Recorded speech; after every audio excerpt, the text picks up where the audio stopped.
Hello, this is Parm King, and I'm really excited to bring to you another Foundry tip. Today we're going to be mastering sounds in Foundry, but before I get started, I want to give a special shout out and thank you to Seth Beal and Aftercast, my two latest Patreon members. It's support like yours and support of my Patreon members that allow me to produce great content for you, including the Foundry Adventure Packs. That's right, Foundry Adventure Packs, you can download them, import them right into Foundry. They include maps, journal entries, characters, items, new content, expanded content for new adventures or existing campaigns. Right now, I'm working on Curse of Strahd. I've already done Village of Barovia and also a revamp of Death House. You can go ahead and download those on my Patreon. If you're interested, click on the link below to my Patreon and you can support me for as little as $1. Now, let's jump into mastering sounds for Foundry. But before we get started, I want to share with you my philosophy on sounds and the different types of sounds and how I categorize them and then implement them into Foundry. Now, we're going to be talking also about two different modules today, Maestro and Sound Board, and I'm going to show you how I implement them. But first, again, let's start with the philosophy or my philosophy about sound. Well, the first category of sound that I think about, where I start with, is ambient sound. And what is ambient sound? Well, it's the sound of the forest and the birds. It's the background sound in a tavern or the dripping in a cave. It's a texture and a tone, the undertone that lays in there. It's a subconscious sound that allows your brain to pull yourself and emerge into the scene. Another analogy of ambient sound is when you're looking at a gorgeous painting, and while the subject matter might be in a focal point, the background of the mountains and the sky and the color of the grass is the texture, the tone. That is, to me, the ambience sound of the painting, or the ambient sound here in Foundry. In addition, ambient sounds can be weather or weather effects. The next type of sound is what I call cinematic sound, and we're all familiar with that when we watch movies. It's the music that plays in the background when something's sad or spooky or creepy, mysterious, or when there's combat and there's action and there's a crescendoing music that, gets our blood boiling as we're seeing our favorite characters or superheroes battle, in the battlefield. Cinematic sound is important because it lays over the ambient sound and it creates the feeling or the mood. So the ambient sound is the tone and the texture. The cinematic sound creates the mood or the feeling that we have in there. We're going to be demonstrating that as well. Now, a couple important notes about cinematic sounds. We don't want the music to be too overpowering, and we don't want necessarily music with words. And the reason for that is we're playing a role-playing game, which involves a lot of dialogue and communication. And when you're using any type of cinematic music with words in it, sometimes our brain starts listening to that and can create some confusion, multi-tracking, there's multiple conversations. So think about cinematic music is just music without words that you want to create a feeling to, and we're going to demonstrate that. The third type of sound is what I call scene sounds. Scene sounds are specific to a scene or to a game session that helps drive the narrative. It's a subject-oriented sound. It could be a ritual. It could be something that a boss monster is saying to you. It's a recorded sound that's very important to the story. There might be a clue, there might be something important to it, but it is front and center. And those are scene sounds, and they can be as short as a few seconds or as long as several minutes, and we'll demonstrate a few of the scene sounds for you as well. And last but not least is sound effects. And sound effects are, for me, very short, 1 to 5 seconds long. Again, it's propelling the story, it's providing a clue, it is creating also a feeling. It could be tension, it could be frightening, but they're usually important. I always include them if they're important to help drive that story or give that player information in which they can make a decision based on that. So let's go through each of those. The first one is, again, ambient sound, and we're going to be doing a battle map and a theater of the mind map. If you're not familiar with theater of the mind maps, it is a two-dimensional map, usually with some animation or not, and I do this to put my player characters in for role-playing. There's no walls or anything. It's just a picture. We have a picture of a forest here. with some fog. And I did this as you're on a road, and we can just start role playing. Battle maps, however, is where I'm going to be using fog of war and walls, and it's for discovery and it's for combat usually. So I use these two different kinds, and we're going to be talking about both. So when I'm going to do my ambient sound, Foundry already has something set up for that, and that's that note over here on the far left side. You see the note. When you click on the note, you have this icon here, and you can just draw it on here, and that circle, everything that's enveloped in that circle is where that sound's going to play. Now you have two choices. You have local sound and global sound.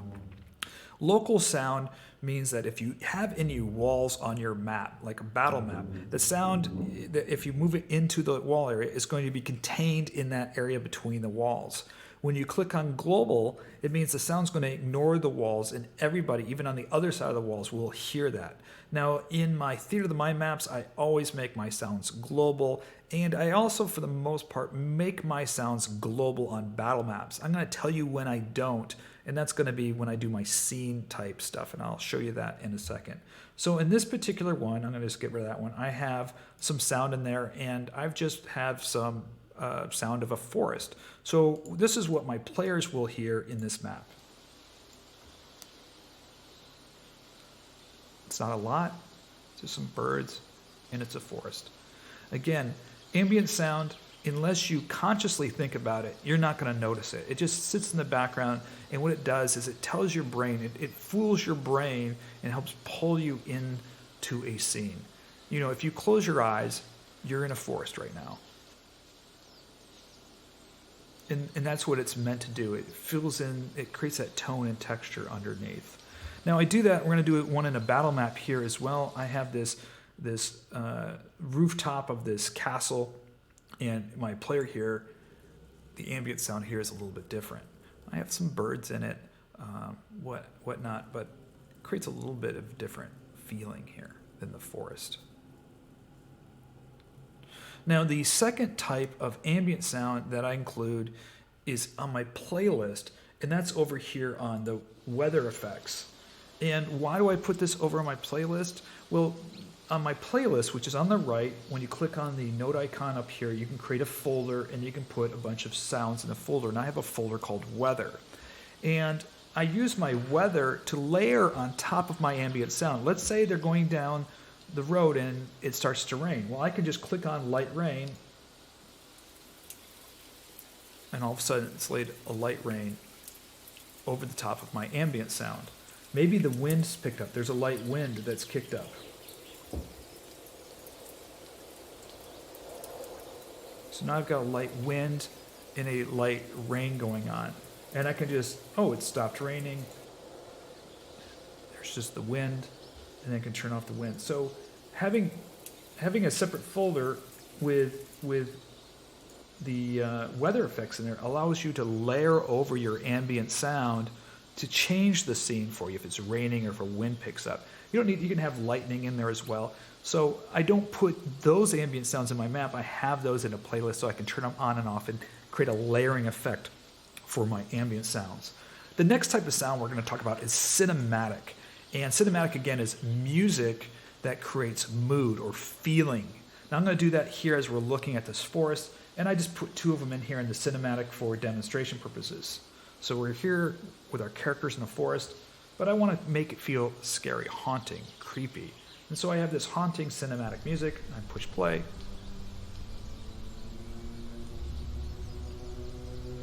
Well, now this road is going to some ruins.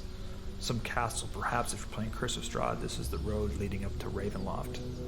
And music is starting to set a feeling. You know things aren't going to be necessarily safe going down this road. Now, however, I turn it off, it's back to a forest. Perhaps this fairy shows up. Maybe a godly creature that's going to help you. It's an angelic or peaceful event, or maybe some magic elves appear. Now I'm just going to play some angelic music.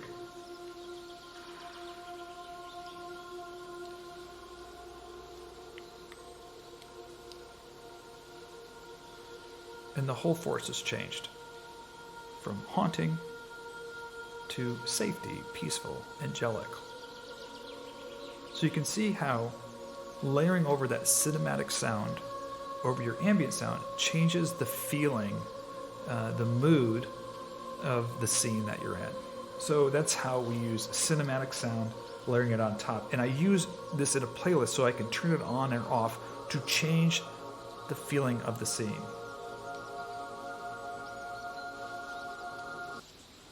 Now we're going to talk about combat. Now, the one time I always use cinematic music is in combat.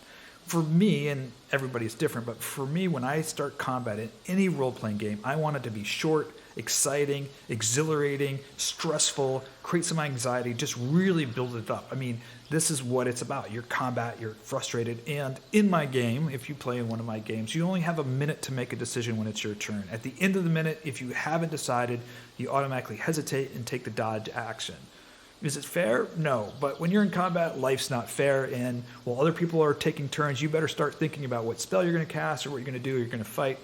And so to attempt to elevate that anxiety, that action, and theatrical element, I have combat music. So I have a combat list of combat music here, cinematic music. I'll play a couple of them for you. And combat music is going to be faster paced. It's going to be exciting. Now, it's after you play with your players for a few times, it's almost like Pavlovian response, right? When they hear this, they know, oh shit, we're in combat. I gotta start thinking about what I'm gonna do. You can see them change and how they change to get ready for combat. Now, I don't use this in my playlist. It is in my playlist, but this is my first module that we're gonna be talking about. It's Maestro. Now, what Maestro does is when you install Maestro, when you get to your combat tracker, up here, you're going to notice a little note up here. When you click on this note, it allows you to select where you want your combat music to play from. So I have a combat playlist, and you can have it randomly play anything from your combat playlist or play one of your combat tracks that you want it to always play. I'm going to have mine set to random, and I'm going to show you how this works. My paladin down here is just entered into combat. Okay, when I click begin combat, the module Maestro will tell them to play a random combat track from my combat playlist. So when we begin it, combat's begun. Again, Pavlovian response. When players know that the combat has started, there's no question in their mind. Now he's got a minute to respond. He's going to do his action. We're going to move on to the next guy. We'll start rolling. The next gal, she's going to be casting a spell. The next dude, he's going to be like wailing and bringing out his battle axe. The combat becomes exciting. You get that music going, and it really kind of exhilarates that experience. Now, what's really great about Maestro, as soon as combat ends, all right, here we go again. Listen. Combat ends, music ends. Maestro takes care of the music. It just starts it and stops it for me. So I have my combat playlist with my combat songs in it. It'll just keep on playing them over and over again until combat ends and it stops playing them. I don't, as a dungeon master, have to worry about anything on my playlist. I can just focus on getting my combat set up. Okay, the next type of sound that we're talking about was number 3, which was scene sounds. And scene sounds are focused subject sounds that help propel the story. Could be, as I said, a ritual or a ceremony. It could be a monster, boss monster with some kind of speech that he wants to give that you've recorded. These are going to be very important to the particular scene or session that you're playing. Now, when I create these scene sounds, I have a temporary playlist that I make just for that session with the name of that session or that scene with the sounds in there that I can play when I want them. Now, I have another way I do this as well, and I'll mix them and match them. So we're at the top of this old castle, and my player's at the top of the old castle, and it's kind of in ruins. There's a statue of a big old dragon up there. There's some mist. There's these 2 old ballistas in their parapets, kind of haunted, and there's some ghosts there that come to life, or maybe the dragon's going to give them a warning. So I can play on my playlists, like these phantom knights come and start to, right before we begin combat, the phantom knights arise and my player sees them, and he can decide when listening to this, should I retreat, should I engage? So he sees the phantom knights. To arms, silver knights, hold the line against the darkness, in the name of Arkenvorst. So I can play that scene sound when these phantom knights appear, and that lets the player know we're not in combat yet. they've seen them, the monsters or the creatures have said something, and I can react to it. And when I put them in my playlist, I control that for all my players to hear. So when they're in my playlist, I want to have control over the scene sounds. The second element that I use for scene sounds are directly in the map. Just like we created our ambient sounds, we're creating scene sounds that are localized scene sounds. And I have 3 of them here. Now, when I do localized scene sounds, and I'll tell you about the 3 here, I have 2 that are the same. The ballistas are haunted. And when you get close to the ballistas, this haunting sounds of battles from centuries ago start playing. And you can imagine that these old ballistas are kind of in ruins at a time when there was this great battle here. In addition, I have this big dragon, this old statue, this dragon that's kind of haunting, and it's speaking from times long ago, a kind of like ghostly poem. Now, in this particular way, I want my player character to experience that when they get close to it. So here I've put the sounds directly on the map using a localized sound right here. And on top of that, what I do is I also put a light effect right over the top that matches my sound. This does 2 things. For me, it lets me know that where that lighting effect is, there's also a sound element there. It also lets my player give them kind of a warning. If I'm going to get into this lighting area, there might be something else there. There's a reason that there's a light there. It could be sound, it could be some kind of event's going to take place. So as my player, here my player is here, you got your ambient sound, and as he gets closer, this blue circle, which is kind of the area where the dragon statue speaking this kind of ghostly poem, as he steps into it, he's going to hear the ghostly poem. Aims its strain within its rightful tune. The light of Arkenvost will beam and rid this land of gloom. When he steps out of it, the poem stops. The same thing when he steps into one of these areas near one of these ballistas, these haunted ballistas, he's going to hear battle from long ago.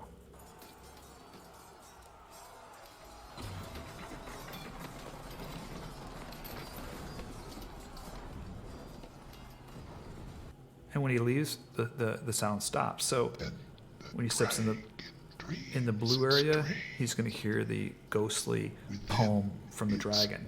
So this is where you have specific scene sounds that are important to the scene element, which you're either controlling from your playlist because you want all your players to hear it, or you've put them in your map directly where when the player gets close to it, you want kind of this response where they're going to hear a particular sound that's important. The dream poem by the dragon is important, and then referencing this ancient battle is important because it has context to the story, right? It's part of the narration rather than me just saying, well, you hear this ghostly sound of an ancient battle. They actually hear it. Oh, you hear this poem from this dragon, this statue from long ago. They actually hear it, and that's part of this scene sound. Now, last but not least, we're going to be talking about sound effects. And for sound effects, we're going to be talking about our last module, our second module here, which is Sound Board by Blitz. This installs a soundboard here, and this is great for sound effects. I use this strictly for sound effects, and sound effects are very short 1 second to 5 second sounds that again are important to either drive the story, to provide a clue, or to create a shock value or something like that. Now let me give you an example of how I use this soundboard here. For instance, my players are on watch during the night, and there's going to be a random encounter, and I roll secretly, and it's going to be a wolf, or it's going to be a giant boar, or it's going to be a zombie. Rather than telling the player what they're hearing, I just play it for them. The player's on watch, and I say, you hear something coming off in the distance, and this is what he hears. Okay, I don't tell him it's a giant boar. That's all he gets to hear. It's up to him to decipher what that is and share that information to the players. Or he might hear,